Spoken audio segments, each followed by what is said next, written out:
When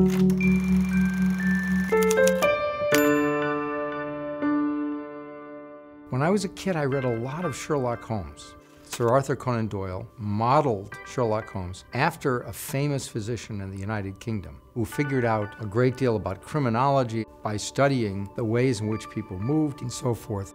And I took this really to heart. So in a sense, I'm really sort of a criminologist. I try to serve as a detective and find out why people get ill, and then find out things that we can do about it. I worked on many types of diseases: HIV, AIDS, SARS, West Nile virus, and others. A few years ago, I had a call from Scott Burns. He developed this script for Contagion, and I had a lot of back and forth with him, and I got more and more involved, thinking about the characters and so forth. And then he called me up a couple of months later and he said, Warner Brothers is buying the script, so are you in? Do you really want to do this with us? And I said, yes, but it really has to be good science. And they said, that's exactly what we want, and that's why we want you to do this.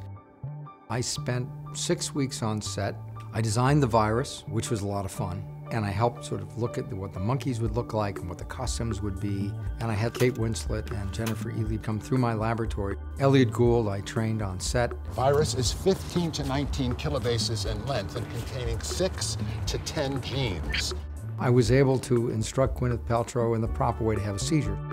I said, you can do this portion where you have this thing which sort of, it's called the tonic portion, where you sort of turn your eyes like so, and your head.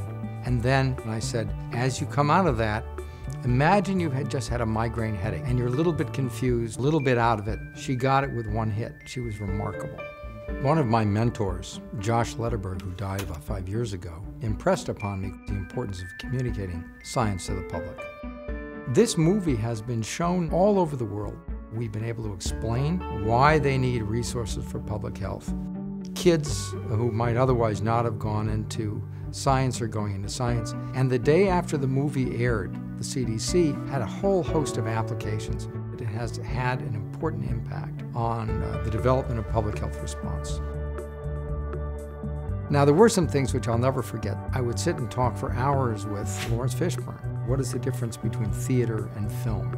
I would hear about why Steven would shoot in a particular way, and he would take it all the way back to the origins of the way movies were made. And I've maintained friendships with all of these people, and they're good people. On my birthday, you know, we're there in the crew truck and so forth, and it was very nice. Kate Winslet sang happy birthday to me, which was a lot of fun. It wasn't like Marilyn Monroe standing over a grate, but it was pretty good.